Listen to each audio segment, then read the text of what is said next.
Come along and join us today as we turn this regular old passageway from the kitchen into the living room into this glorious set of privacy French doors with a magnificent stained glass transom.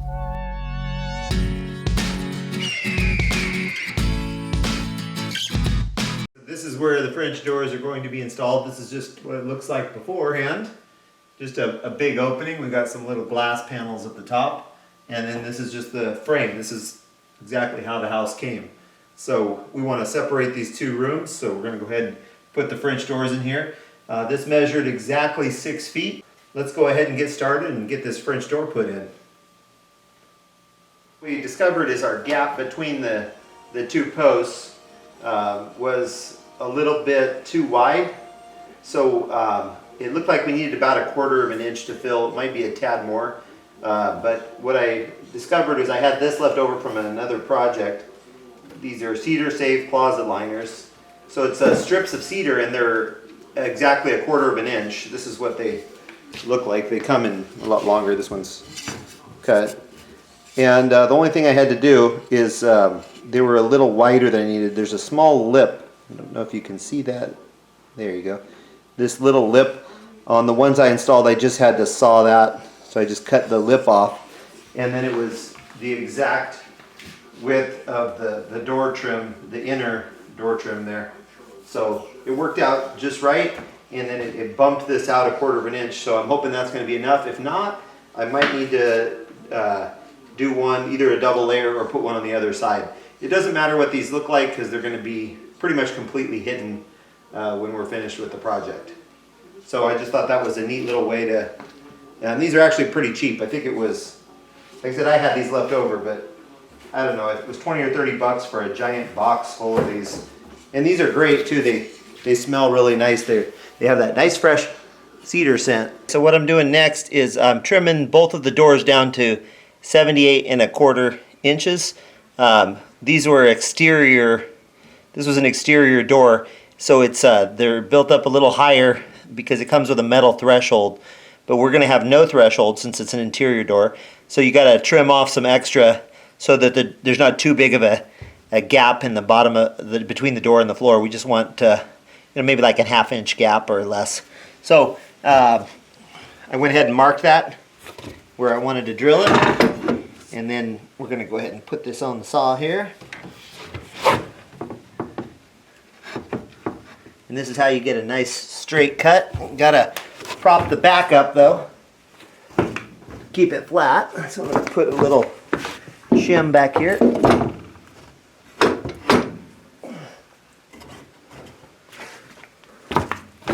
All right, got it nice and level. I got to just line up where I put my mark.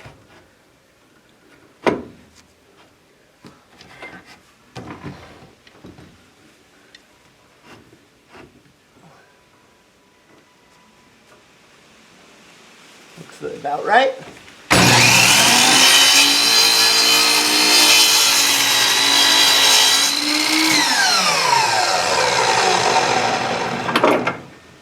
And that's how we get a nice level straight cut. Now I've got the side parts here trimmed to the height I want. I tested with the doors on. The doors have just the right amount of clearance that I want.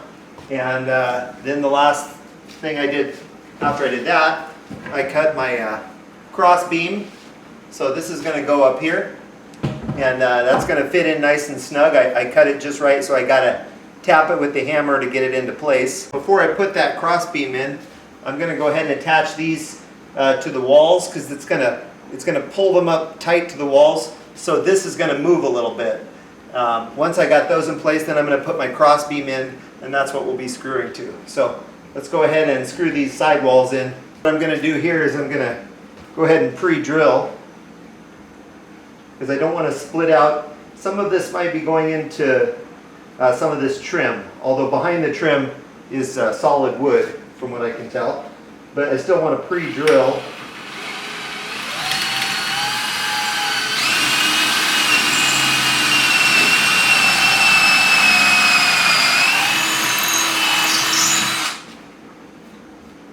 Okay, I want to pre-drill so we don't split anything out. I've got some nice 4-inch screws. I prefer the star drive. So go ahead and put that in. And what I did with my drill, you might not have noticed, instead of doing a separate step to where you kind of drill out for to account for the head of the screw, what I do is I screw all the way in, and then I let the head of the drill go in a little bit. The little grasp that grasps the drill, I let that go a little bit into the wood. That's so that the head of the screw will go in nice and flush. So, here, let me show you up close. So you can see there how it's wedged out a little bit. So that should make the screw head sit nice and flush in there.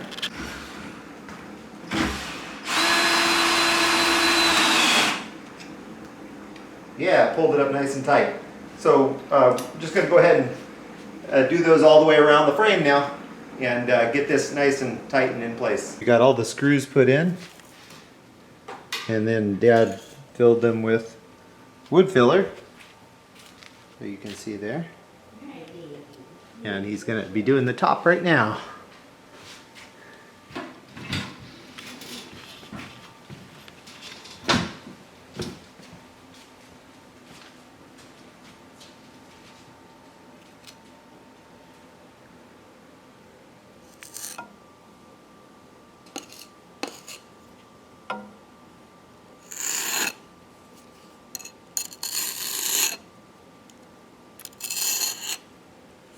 That's how you fill them, and then once that dries, you'll want to sand them down a little bit and then paint them.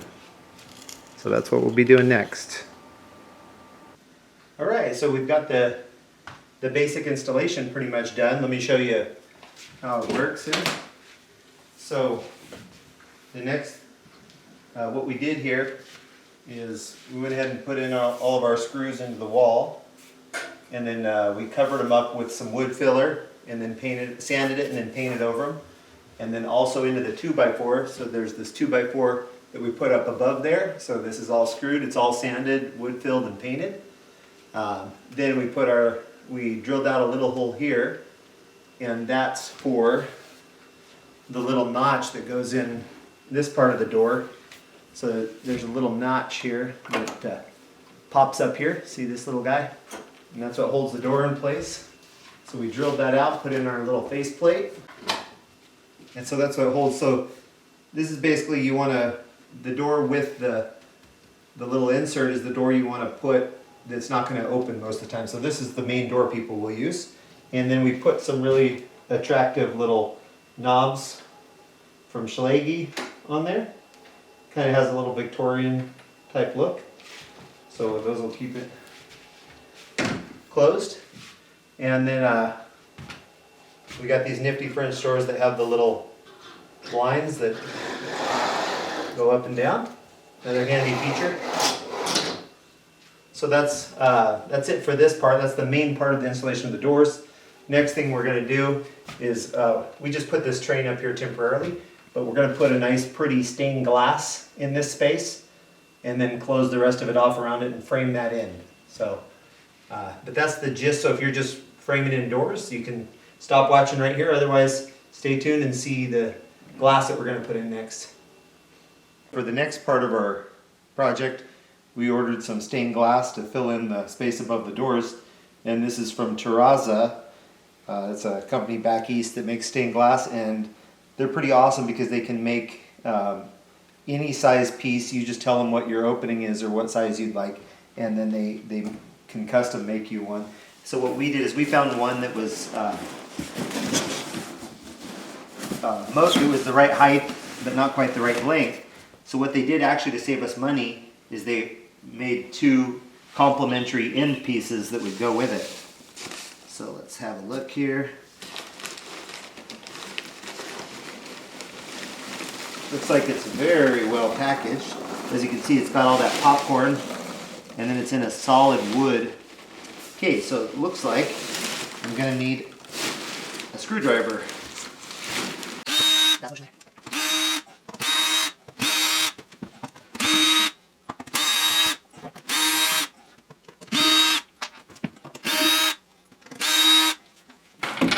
Okay, here comes the big moment. The great reveal. Wow, this is really, it's got a, inside the wood there's a styrofoam layer. They really pack these well. And there it is. This is the main piece here. So here's the main piece. Whoops, that's the back. Very lovely. Yeah, it's pretty. We should show it with some light behind it, so you can really appreciate the colors and stuff. There you can really see it. So it's a nice little deer or maybe an elk in a pretty meadow. And so what we discovered is these stained glass pieces, if you want them really long, it gets really expensive for multiple reasons. One is it's more difficult for them to make, I guess. And then the other is shipping. It's really expensive to ship a very long thing. So what the company did is they designed us 2 complementary pieces. This was one of their standard pieces that they have, this size.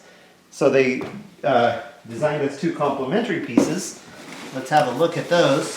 Oh, they're on the ends. So there they are. By themselves you wouldn't know what they were for, but so there we go. Oh, perfect. So as you can see, this tree is continued on that end. Oh, that looks really good. And then over here, you've got this piece. Well, Blue Sky on top. has to go. Yeah. Yeah, that's beautiful. Looks really good. So that's the full piece we'll be installing. Really happy with how that came out. Looks really lovely. All right, so let's get that installed. Now we're getting ready to frame it in. First thing I did is I found this thin board. Basically, I'm just building the base up so it's the right measurement between the top and bottom. So I'm going to go ahead and screw this one in, and then we'll get to the next step. Okay, here's what it looks like from the front. And I'm going to show you how I'm framing it in from the back. I'm just holding it with my hand, which is super risky. But so from the back, you can see I got a little lip there and a lip up there. And as you can see, there's a little bit of wiggle room there. So anyway, next what I'm going to do is I'm going to sandwich the top end with the strip along the top. So let's go ahead and do that. Okay, so you're starting to get an idea of what it's going to look like from the front. Let me show you how I have this braced in. So I don't have the bottom brace on, so what I did is I made kind of a track between these 2 pieces of wood trim. So that's holding it in at the top, and I'm going to put a smaller wood piece at the bottom. Right now it's pretty sturdy. I can still slide it out of this gap up here if I want, but it's going to sit here pretty well.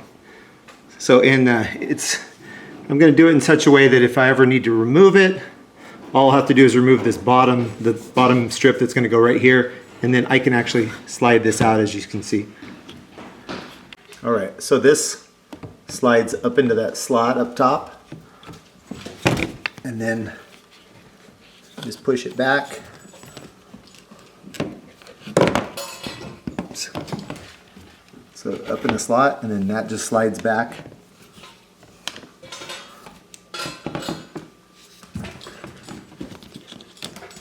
Position it where we want it.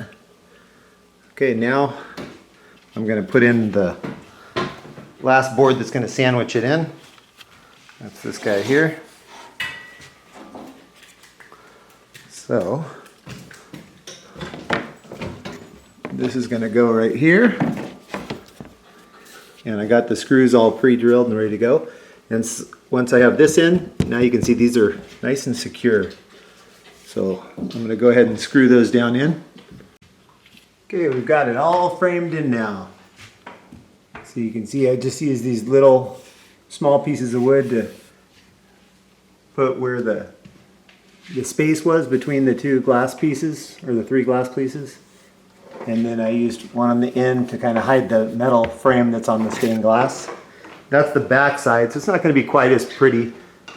This side's going to be prettier once we're all done, but you can see all nice and framed in. So we're just about there. Higgins.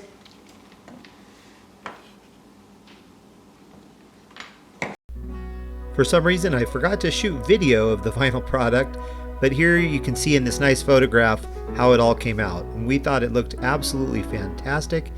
And for the rest of our time living in that house, we just absolutely loved seeing that every day. So tell us what you think in the comments, and if you're doing any projects similar, we would love to hear about them. Thanks for watching, and God bless.